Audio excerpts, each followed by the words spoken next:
आयुष्याशी अजून माझा करार बाकी आहे. आयुष्याशी अजून माझा करार बाकी आहे आणि मावळताना लखलखण्याचा विचार बाकी आहे. आयुष्याची सकाळ माझ्या खरेच सुंदर गेली. संध्येची मज फिकीर नाही, दुपार बाकी आहे. आयुष्याशी अजून माझा करार बाकी आहे आणि मावळताना लखलखण्याचा विचार बाकी आहे. आधाराने कसे बसे मज जगावयाचे नाही. आधाराने कसे बसे मज जगावयाचे नाही. जगण्यासाठी मनात ऊर्जा चिकार बाकी आहे. आयुष्याशी अजून माझा करार बाकी आहे आणि मावळताना लखलखण्याचा विचार बाकी आहे. स्वार्थासाठी उगाच खोटा सलाम केला नाही. स्वार्थासाठी उगाच खोटा सलाम केला नाही. फाटत गेलो तरी भरजरी किनार बाकी आहे. आयुष्याशी अजून माझा करार बाकी आहे. मावळताना लखलखण्याचा विचार बाकी आहे.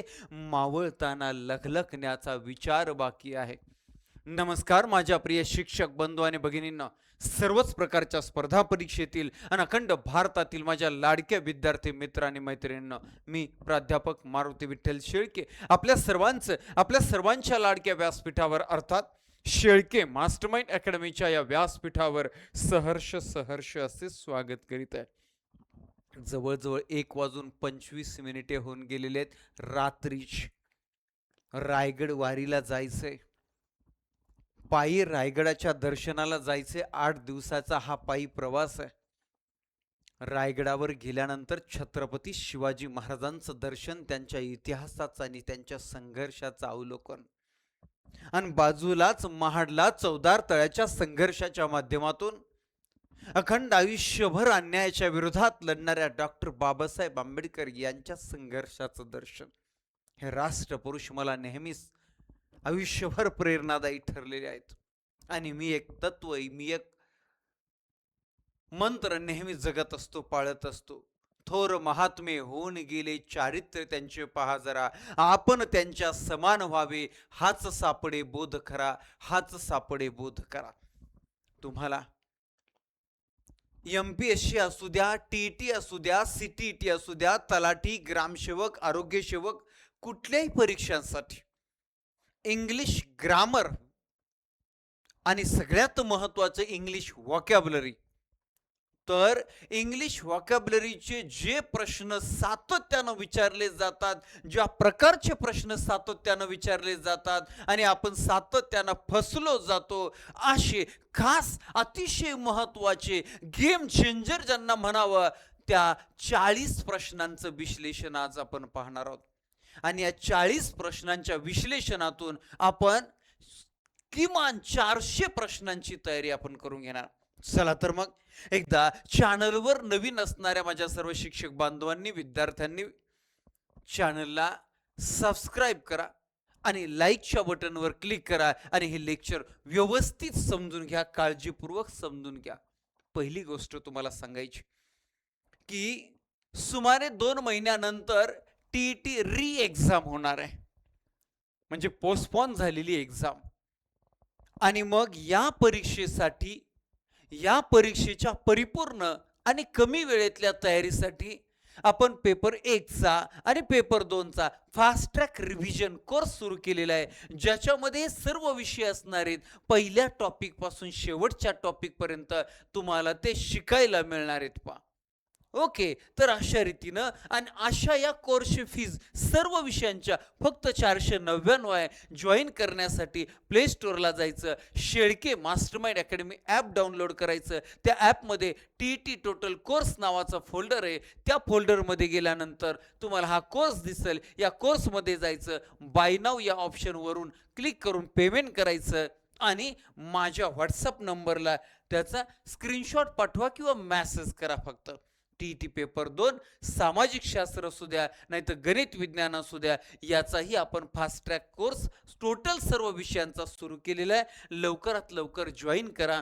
अजून एक महत्त्वाची गोष्ट की इथून पुढे दर रविवारी तुम्हाला पेपर 1च्या आणि पेपर 2च्या 150 प्रश्नांची, 150 गुणांची, सर्व विषयांची टेस्ट परीक्षेने दिलेल्या संदर्भ साहित्यावर आधारित आणि परीक्षा परिषदेच्या पॅटर्नवर आधारित 150 गुणांची टेस्ट परीक्षेपर्यंत सोडवायला तुम्हाला मिळणार आहे आणि त्याचे विश्लेषणाचे लेक्चर सुद्धा मिळणार आहेत आणि अशा प्रकारचा हा कोर्स फक्त 99 रुपयाला आहे. एकदा 99 रुपये जॉईन केले, भरून जॉईन केले की दर रविवारी तुम्हाला ही टेस्ट सकाळी सोडवायला येणार आहे. दिवसभरात तुम्ही कधी सोडवा, दिवसभरात नाही तर तुमच्या परीक्षेपर्यंत किती वेळा सोडवा.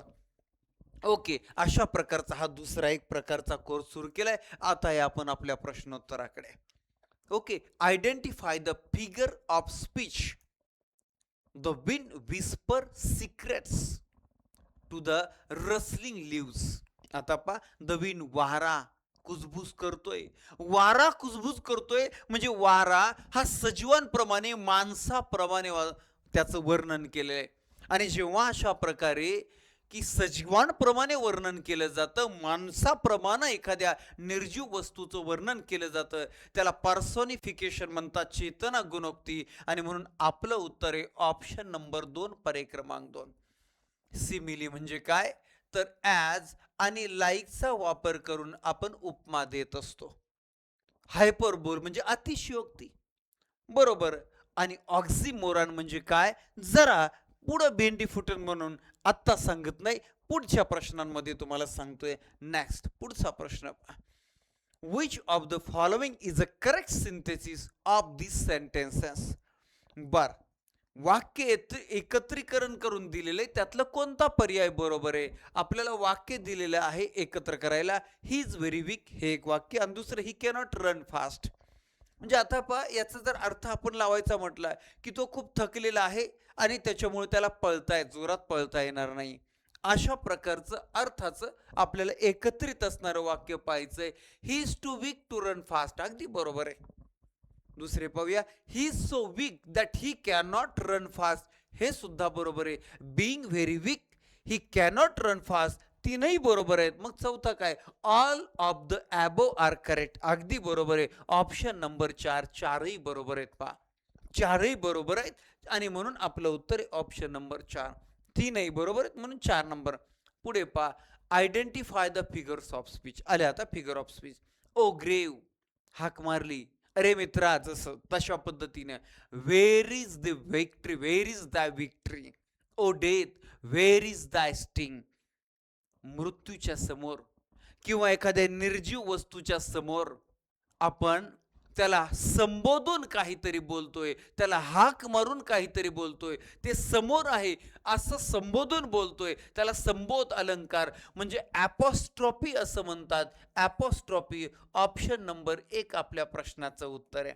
आता हे मेटॅफर म्हणजे उपमान, हे उपमेयच आहे म्हणजे रूपक अलंकार. आयरनी म्हणजे उपहास, पॅराडॉक्स म्हणजे विरोधाभास, बरोबर आहे की नाही. चला आपल्या पुढच्या प्रश्नाकडे जायचं. Choose the correctly synthesised sentence. बर, पुन्हा एकदा एकत्र करायला सांगितले. सी वर्क हार्ड, हे एक वाक्य दिले. She wanted to pass the exam. Okay, तर ती तिने का खूप कष्ट करते, तर तिला पास होण्यासाठी ती कष्ट करते. आता आपल्याला जोडूया. She work hard for passing.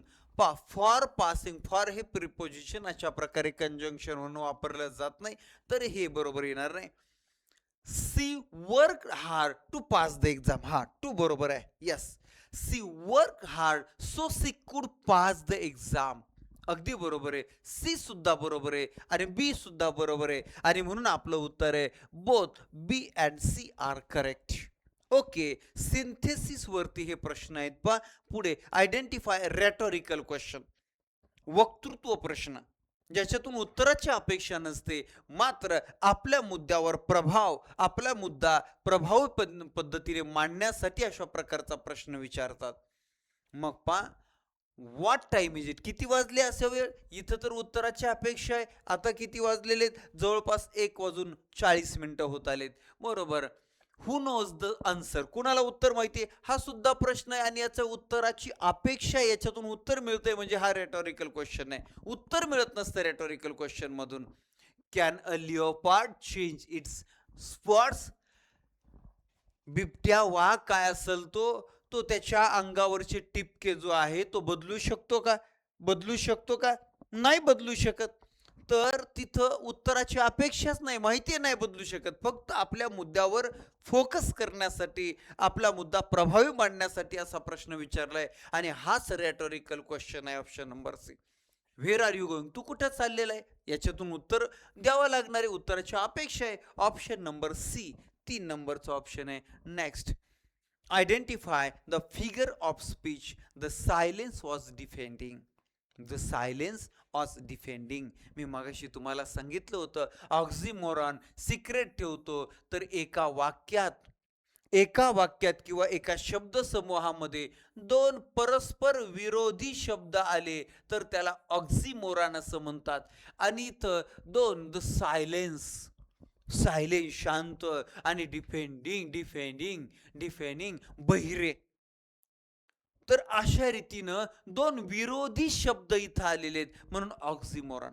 पण म्हणजे स्लेश आहे, एकच शब्द दोन अर्थाने वापरला जातो. अँटिथेसिस विरोधाभास आहे, दोन विरोधी संकल्पना. युफेमिझम, जोर का झटका धीरे से लगे, म्हणजे एखादी वाईट गोष्ट सौम्य शब्दात सांगायची. बरोबर एक नाही? ऑप्शन नंबर 2 इथं आपल्या प्रश्नाचं उत्तर आहे. पुढे, combine the sentences using a relative clause. पुन्हा एकदा एकत्रीकरण आलेलं आहे. आय मेट अ मॅन, मी माणसाला भेटलो. ही was carrying a heavy bag. तो जड पिशवी वाहून घेऊन चाललेला होता. तर आता आपल्याला एकत्र वाक्य सिंथेसिस, एकत्र कोणतं वाक्य बरोबर आहे? I met a man who was carrying a heavy bag. Okay, बरोबर, हेच आपलं बरोबर आहे.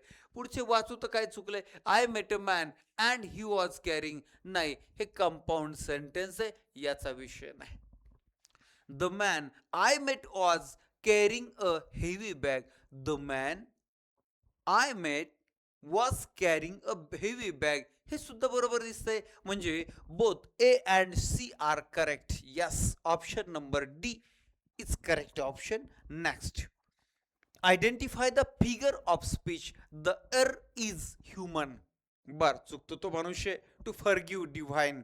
तर अशा रीतीनं दोन विरोधी संकल्पना इथं मांडलेल्या आहेत. एका बाजूला दैवत आहे, देवत्व, आणि दुसऱ्या बाजूला मनुष्यत्व आहे. मग याला म्हणायचं अँटिथेसिस. दोन विरोधी संकल्पना ज्यावेळेस एकत्र वापरल्या जातात, अँटिथेसिस. सिमिले ॲज लाईकचा वापर करून आपण उपमा देतो. मॅटॅफर, रूपक आहे, उपमेय हे उपमानाचं हे सांगण्यासाठी. पर्सोनिफिकेशन, चेतना गुणोक्ती बरोबर. निर्जीव वस्तूंना भाववाचक नामानं आपण सजीवांप्रमाणे वर्णन करतो, त्याला पर्सोनिफिकेशन म्हणतात. आपलं उत्तर अँटिथेसिस आहे. Okay, next. पुढं, select the option that best expresses the rhetorical device use. Are we not tired of this justice. थोडक्यात आपल्याला विचारलेलं आहे की हा वर जो दिलेला रेटॉरिकल क्वेश्चन आहे, तो त्या दिलेल्या 4 पर्यायापैकी नेमकं काय एक्सप्रेस करतो, नेमकं कशासाठी वापरला जातो, म्हणजे नेमकं रेटॉरिकल क्वेश्चनचं बेस्ट वैशिष्ट्य काय असतं पाहूया आपण. कॉम्प्लेक्स सेंटेन्स, कॉम्प्लेक्स सेंटेन्सचा काय संबंध आहे का इथं? नाही. एक्सक्लेमेटरी सेंटेन्स, नाही, प्रश्न विचारलेला असतोय. इंटरोगेटिव्ह सेंटेन्स आहे, एक्सक्लेमेटरी असायचा विषय का? नाही, 2 तर गेले. तिसरा, रेटॉरिकल क्वेश्चन यूज फॉर एम्फॅसाइज, जोर देण्यासाठी, आपल्या मुद्द्यावर, आपल्या मतावर. ऑर इमोशनल इफेक्ट, परिणामकारकता वाढवण्यासाठी. ऑप्शन बी बरोबर आहे. हे चेक करू. अन इंटरोगेटिव्ह सेंटेन्स सिकिंग इन्फॉर्मेशन, माहिती गोळा करण्यासाठी नाही, तर आपल्या मुद्द्यावर प्रभाव टाकण्यासाठी. ऑप्शन नंबर 2 बरोबर आहे. Next, the pen is mightier than the sword. म्हणजे इथं पहा, एका शब्दाच्या ऐवजी, मुख्य शब्दाच्या ऐवजी त्याच्या संबंधी शब्द वापरलेला आहे. की इथं साहित्य, साहित्य हे एखाद्या युद्धापेक्षा, हिंसेपेक्षा ताकदीचं असतं, असं इथं वर्णन करायचंय. तर युद्ध, हिंसा याऐवजी सॉर्ड वापरले, तलवार वापरले. याला काय म्हणतात? याला म्हणतात मॅटोनॉमी. मॅटोनॉमी, एका शब्दाच्या संबंधी शब्द वापरणे. Okay, option number 2. आता इथं लिटोटेट्स म्हणजे नकारार्थी, नकारार्थी शब्दांचा वापर केला जातो. नकारार्थी वाक्य. हायपरबोल म्हणजे अतिशयोक्ती, अतिशयोक्ती. ओके, चलो. आता सिनेक्डोकी म्हणजे काय? एखाद्या संपूर्ण वस्तूचं वर्णन त्याच्या एखाद्या भागावरून केलेलं आहे. त्याच्या घरात 4 तोंड खायला आहेत. 4 तोंड म्हणजे 4 माणसं आहेत. ओके, एखाद्या संपूर्ण वस्तूचं वर्णन त्याच्या भागावरून करणं याला सिनेक्डोकी म्हणतात. आपलं उत्तर इथं मेटोनिम आहे. Okay, next. आता सिनोनिम आले, समानार्थी. परसिस्टंट. बर, परसिस्टंट म्हणजे काय? परसिस्टंट म्हणजे सातत्य, सातत्याने, सातत्य. बर, सिनोनिम ओळखायचंय. हे काय? टेम्पररी आहे. हे फिकल. टेम्पररी म्हणजे तुम्हाला माहिती आहे, तात्पुरतं. फिकल म्हणजे चंचल आहे. एल्डिंग म्हणजे नमते घेणे आहे. तर इथं आहे पा, रिलेंटलेस, सातत्यानं, अखंडपणे. ऑप्शन नंबर 2 आपल्या प्रश्नाचं उत्तर आहे. Okay, next. पुढचा प्रश्न पहा. अबोर. अबोर म्हणजे तिरस्कार. तिरस्कार. बर, अडोर म्हणजे प्रेम करणे. अडोर म्हणजे प्रेम करणे. ॲडमायर म्हणजे प्रशंसा करणे. चेरिश म्हणजे सुद्धा प्रेम करणे. आणि मग आपलं उत्तर आहे डिटेस्ट, तिरस्कार करणे. Detest, option number 2. चलो, एका प्रश्नातून किमान 4-5 प्रश्नांची तयारी व्हायला पाहिजे. प्रुडंट म्हणजे विचारी. विचारी, विचारी मनुष्य असतो ना, विचार करून जगत असतो तो विचारी. बर, फुलिश म्हणजे काय? मूर्ख. हे होऊ शकत नाही, मूर्ख. रेकलेस म्हणजे बेजबाबदार. हे होऊ शकत नाही. रॅश, रॅश घाईघाईनं निर्णय घेणारा, घाईघाईने गाडी चालवणारा आपण रॅश म्हणतो ना. तर आपलं उत्तर आहे ज्युडिशियस, विचारी, ज्युडिशियस. ओके, चलो नेक्स्ट. पुढे पहा, अँटोनिम. आता विरोधी आले पाय. इफेमेरल. इफेमेरल म्हणजे काय? क्षणिक, क्षणिक किंवा क्षणभंगूर. बरोबर आहे. इफेमेरल, क्षणिक किंवा क्षणभंगूर. मग पा, ट्रान्सियंट म्हणजे सेम आहे, समानार्थी शब्द क्षणभंगुराचा आहे. इटर्नल म्हणजे शाश्वत, शाश्वत. विरोधार्थी शब्द हाच आहे. उत्तर हेच आहे. हे सुद्धा क्षणभंगूर. फ्लिटिंग म्हणजे क्षणिक, क्षणभंगूर. म्हणजे बाकीचे शब्द समानार्थी आहेत. आपल्याला अँटोनिम ऑपोजिट वर्ड विचारलाय, विरोधी विचारलाय, म्हणून इटर्नल शाश्वत अर्थ होतो आणि तो क्षणभंगूर अर्थ होतो, विरोधार्थी. बी उत्तर आहे आपलं. नेक्स्ट. बर, अँटोनिमच आले परत. बेनिव्होलंट म्हणजे याचा अर्थ होतो परोपकारी, परोपकारी. बर, परोपकारीचा अर्थ पा. काइंड म्हणजे सुद्धा दयाळू, परोपकारी आहे. जेनरस म्हणजे सुद्धा दयाळू, परोपकारी आहे. अल्ट्रुइस्टिक म्हणजे सुद्धा दयाळू, परोपकारी आहे.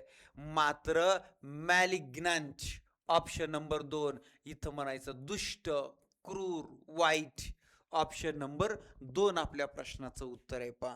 नेक्स्ट. पुन्हा अँटोनिम आलेलं आहे, ॲम्बिग्युअस. ॲम्बिग्युअस म्हणजे काय? अस्पष्ट, अस्पष्ट. बर, आता त्याच्या उलट स्पष्ट असन, क्लिअर, क्लिअर झालं. याचा अर्थ होतो स्पष्ट. किती सोपं आहे.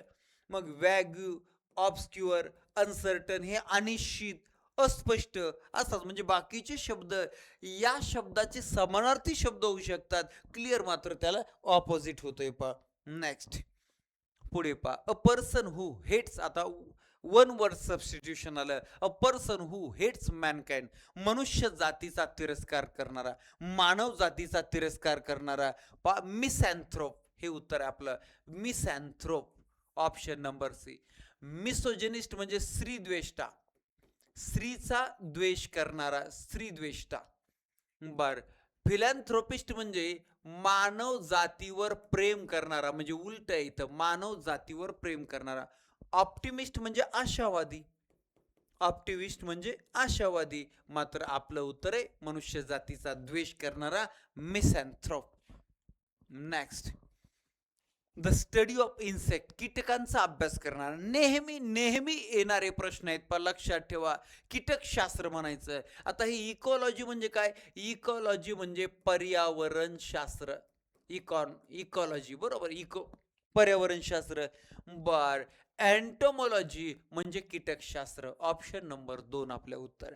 झूलॉजी म्हणजे प्राणीशास्त्र. बरोबर, प्राणीशास्त्र. झूलॉजी म्हणजे.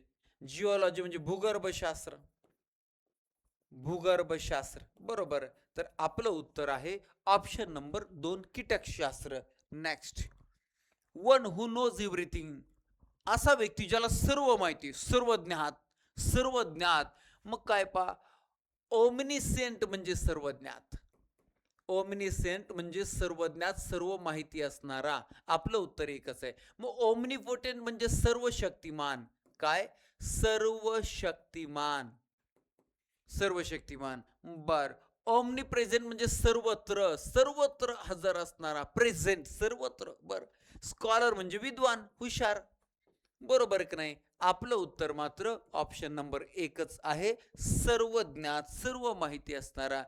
बर. Select the correct spelling. आता स्पेलिंगवर प्रश्न आलेला आहे पहा. आणि नेहमी येणारा शब्द आहे कमिटी. कमिटीत एम डबल पाहिजे, टी डबल पाहिजे आणि ई डबल पाहिजे. शोधायचं. एम डबल आहे पण टी डबल नाही, म्हणून हे चुकीचं. एम डबल आहे, C O M double, double T आहे, डबल ई आहे. Committee option number 2. इथं तर बरंच छोटं आहे, काहीतरी बरंच चुकलंय. एम नाही आहे डबल, ई नाही आहे डबल. इथं एम सिंगलच आहे, इथं टी डबल आहे, ई डबल आहे, पण एम सिंगल आहे. आणि त्याच्यामुळे उत्तर ऑप्शन नंबर 2 आहे, committee. Double M double T double E. Okay. Select the correct spelling. परत स्पेलिंगवरच प्रश्न आलाय. मिलेनियम स्पेलिंग आलं, हे सुद्धा खूप वेळा परीक्षेला आलेलं आहे. 1000 वर्ष. मिलेनियमचं कसं असतं? डबल एल, 2 वेळा एल, 2 वेळा एन, असं लक्षात ठेवायचं. मग पाहूया. एम आय डबल एल इथं आहे, मिलेनियम डबल एन आहे, मिलेनियम. इथं काय? एकच यल आहे. इथं डबल यल आहे पण इथं सिंगल एन आहे, हे पण नाहीये. इथं एकच यल आहे आणि हा एन आहे, इथं डबल, पण यल एकच आहे. म्हणून ऑप्शन नंबर 1 मिलेनियम, 1000 वर्ष. Next. Select the correct spelling. बरोबर स्पेलिंग. ऑक्युअर्ड, घटना घडणे. ऑक्युअर्डचं पण लक्षात राहू द्या. डबल सी असतं आणि डबल आर असतं. नेहमी येणारे शब्द घेतलेले पहा की जे आपल्याला सातत्यानं येतात. ऑक्युअर्ड. मग पहा ऑक्युअर्ड, इथं double C double R. Option number 2 आपल्या प्रश्नाचं उत्तर, घटना घडली. Next. Synonym of luxurious. Luxurious जीवन जगायचंय म्हणजे कसं? वैभव संपन्न, वैभवशाली. लक्झरियस म्हणजे वैभवशाली. आता आपल्याला सिनोनिम समानार्थी. आता हंबल म्हणजे काय? प्रामाणिक, साधा. बरोबर आहे. प्लेन म्हणजे सुद्धा साधा, सिंपल म्हणजे साधा. ऑप्युलंट म्हणजे वैभवशाली. ऑप्शन नंबर 2 आपल्या प्रश्नाचं उत्तर आहे. Okay. Next. Antonym of vigilant. आता विरोधार्थी. व्हिजिलंट म्हणजे काय? सतर्क, सतर्क. ओके, सतर्क. आता पाहूया. अलर्ट म्हणजे सुद्धा सतर्क, म्हणजे हा समानार्थी शब्द आहे. वॉचफुल म्हणजे सुद्धा सतर्क. अटेंटिव्ह म्हणजे सुद्धा सतर्क. पण आपल्याला सिनोनिम नाही विचारला, अँटोनिम. तर निष्काळजी, नेग्लिजंट. नेग्लिजंट ऑप्शन नंबर 3 आपल्या प्रश्नाचं उत्तर आहे. नेग्लिजंट, निष्काळजी. आणि तिकडे सतर्क, उलट, विरोधार्थी, opposite word, antonym. A person who speaks many languages. अनेक वेळा हा प्रश्न आलाय. वन वर्ड सबस्टिट्यूशन अनेक वेळा हा प्रश्न आलाय. तर अनेक भाषा बोलणारी व्यक्ती, त्याला म्हणतात पॉलिग्लॉट. पॉलिग्लॉट ऑप्शन नंबर 1 आहे, अनेक भाषा बोलणारा. मोनो म्हणजे एक, मोनोलिंग्वल म्हणजे एक भाषा बोलणारा. लिंग्विस्टिक म्हणजे भाषा तज्ञ. बायलिंग्वल, बाय म्हणजे 2, बायलिंग्वल म्हणजे 2 भाषा. आपलं उत्तर आहे option number 1. Next. Fear of heights. भयगंड नावाचा बालमानसशास्त्र अध्यापन शास्त्रामध्ये एक टॉपिक आहे. काही छोट्या छोट्या गोष्टीची एका लिमिटपर्यंत भीती वाटली, ठीक आहे, पण कशाची बी भीती वाटते आणि त्याच्यामुळं ते एक नव्या प्रकारची एक छोटीशी विकृती आली, भयगंड. Fear of. आणि मग ते इंग्लिशमध्ये येते, मानसशास्त्रामध्ये सुद्धा येते. पाहूया याच्यामध्ये काय प्रकार आलेत पहा. तर क्लोस्ट्रोफोबिया, बंदिस्त खोलीची भीती. बंदिस्त खोलीची, बंदिस्त जागेची जी भीती आहे, ते बंदिस्त खोलीची भीती जी आहे त्याला म्हणतात क्लॉस्ट्रोफोबिया. पण आपल्याला फिअर ऑफ हाईट्स म्हणजे उंचीची भीती विचारली, तर उंचीची भीती म्हणजे ॲक्रोफोबिया. ऑप्शन नंबर 2 आपल्या प्रश्नाचं उत्तर आहे. हायड्रोफोबिया म्हणजे पाण्याची भीती. हायड्रोफोबिया म्हणजे पाण्याची भीती आहे. आणि पायरोफोबिया, अग्नीची भीती. अग्नीची भीती आहे पहा. तर अशा रीतीने भयगंड आपण मानसशास्त्रामध्ये सुद्धा शिकलेलो आहे. आपलं उत्तर ऑप्शन नंबर 2 आहे. Next. Choose the correctly spelling. आता हे बघा, हे पार पिढ्यानपिढ्या देशाच्या स्वातंत्र्याच्या अगोदरपासून हे स्पेलिंग येते. लुटेनंट, आपल्याकडे लेफ्टनंट म्हणतात, ॲक्च्युली लुटेनंट. तर ये लाय, लाय खोटारडा. कोण खोटारडा? यू, तू खोटारडा आहे. आणि 10 वेळा खोटा बोललाय, 10 वेळा. आणि परत मुंगी आहे, अँट. अशा रीतीनं ऑप्शन नंबर 1 बरोबर आहे. बर इथं काय चुकलंय? हे बरोबर आहे, LIEU बरोबर आहे, TEN बरोबर आहे. हा इथं बघा ए आहे आणि इथं ई आहे म्हणून चुकलं.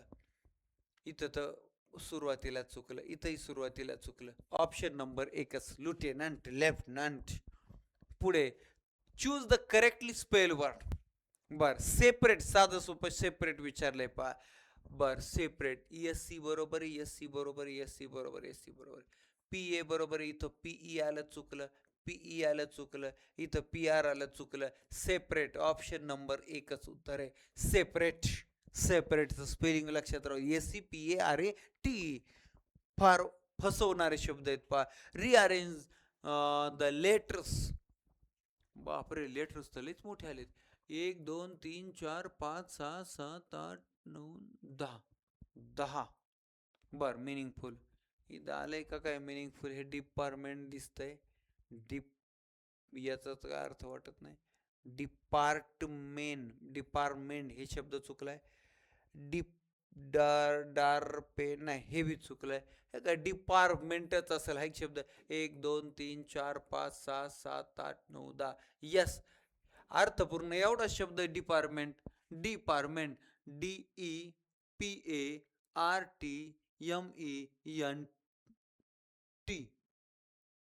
Department, department, department.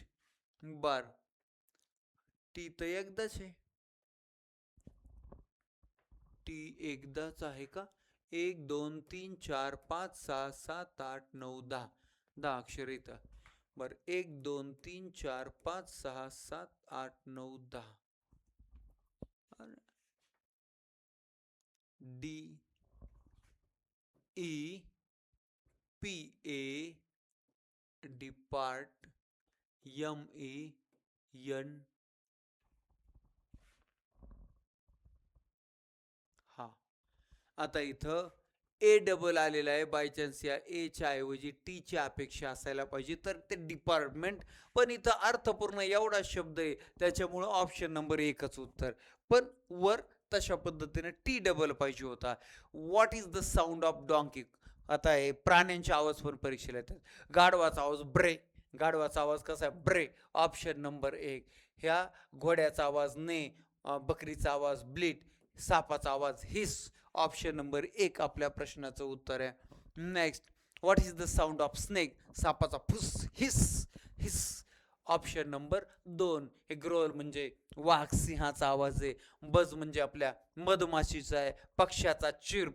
अशा रीतीनं सगळ्या पक्ष्या प्राण्यांचे जे जे विचारले जातात. Where does dog live? प्राण्यांचे निवासाची ठिकाणं सुद्धा विचारले जातात. तर डेन म्हणजे सिंहाची वाघाची गुहा आहे. केनल कुत्र्याचं राहण्यास ठिकाणी, ऑप्शन नंबर दोन. स्टेबल घोड्याचं. शेड काऊचा शेड. अशा रीतीने काऊचा गोठा. ह्याच्यानंतर where does a pig live? आता डुक्कर कुठं राहते? डुक्कर वाड्यात राहते. पिग स्टाय. ऑप्शन नंबर एक उत्तर आहे. बरो म्हणजे बिळ आहे, ससा उंदीर राहतो ते बरो. हच म्हणजे सशाचा पिंजरा आहे, हे सुद्धा महत्वाचं आहे.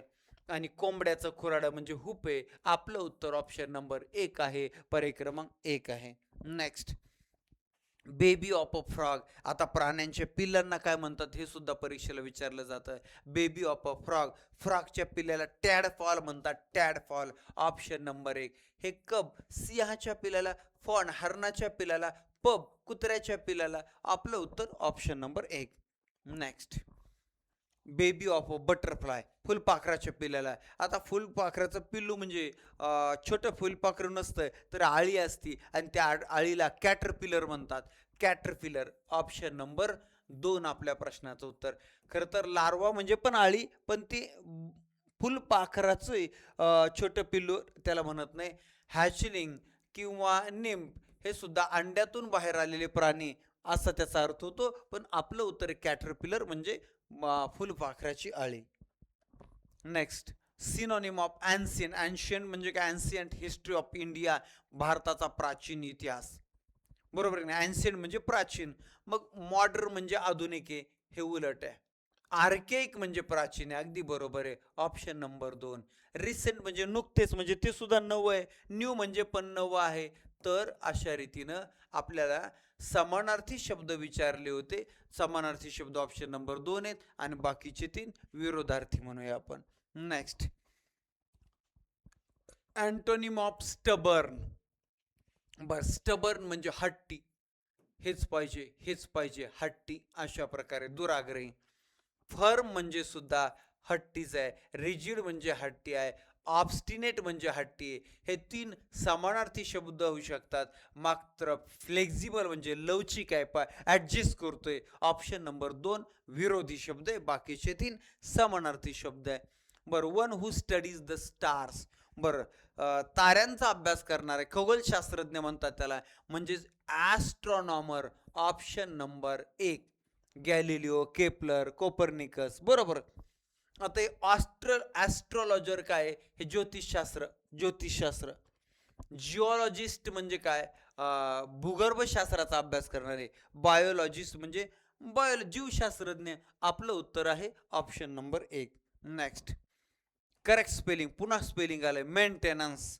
बर, मेंटेनन्स, मेन बरोबर आहे, 10 काढायचा, मेन बरोबर आहे, 10 नाही तर ए आलाय, मेन बरोबर आहे 10 आणि ANCE ऑप्शन नंबर 2.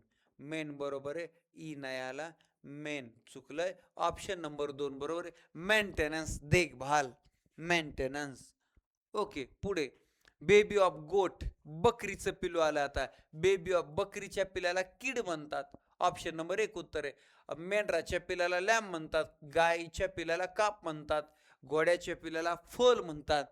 ओके, तर अशा रीतीनं आपले 40 प्रश्न जे वारंवार MPSC ग्रुप बी, ग्रुप सी, सरळ सेवा भरतीमध्ये तलाठी, ग्रामसेवक, आरोग्यसेवक, अंगणवाडी मुख्य सेविका, इकडं TT, CTT सगळ्या परीक्षांना येतात. हे अतिशय महत्त्वाचे 40 प्रश्न आपण पाहिले आणि या 40 मधून तुम्हाला 400 प्रश्नांची तयारी व्हावी अशा प्रकारचा आपण सराव करून घेतलेला आहे. एक महत्त्वाची माहिती की अनेक पालकांच्या, विद्यार्थ्यांच्या, शाळा आणि शिक्षकांच्या आग्रहाखातर आपण या वर्षीपासून 8वी, 9वी, 10वी इयत्ता या 3 वर्गाचे मॅथ्स, सायन्स आणि इंग्लिशचे लाईव्ह रेकॉर्डेड लेक्चरच्या माध्यमातून हे रेग्युलर क्लासेस सुरू केलेले आहेत, स्टेट बोर्ड टेस्ट सिरीजचे. आणि हे क्लासेस जर तुम्हाला जॉईन करायचे असेल, सध्या 50% डिस्काउंट ऑफर सुरू आहे, म्हणून तुम्ही लवकरात लवकर आपल्या घरामध्ये कोणाला जॉईन करायचे असल्यास, आपल्या शाळेमध्ये कोणाला जॉईन करायचे असल्यास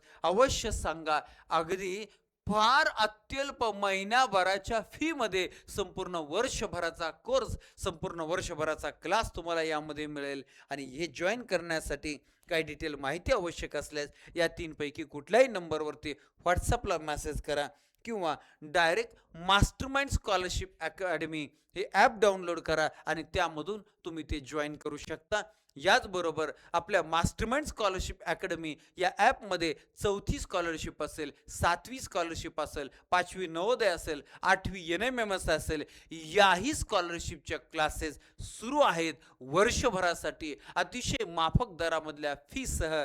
आणि ज्यांना जॉईन करायचे आहेत, ज्या घरातील विद्यार्थ्यांना, ज्या घरातील विद्यार्थ्यांना किंवा शाळेतील विद्यार्थ्यांना त्यांनी अवश्य जॉईन करावे. चला, आजच्या लेक्चरमध्ये आपण इथंच थांबूया. मात्र अशा प्रकारचे सर्वच विषयांचे अनमोल मार्गदर्शनाच्या माध्यमातूनचे हे लेक्चर जे आहेत हे अखंड सुरू राहणार आहे. आणि म्हणून या लेक्चरची लिंक आपल्या सर्व मित्रांमध्ये, मैत्रिणींमध्ये, सहकारी बांधवांमध्ये, भगिनींमध्ये जास्तीत जास्त शेअर करा, व्हॉट्सॲपला, टेलिग्रामला, इंस्टाला. चलो, आज के लिए इतना ही काफी है. धन्यवाद, थँक्यू, शुभरात्री. 2 वाजले.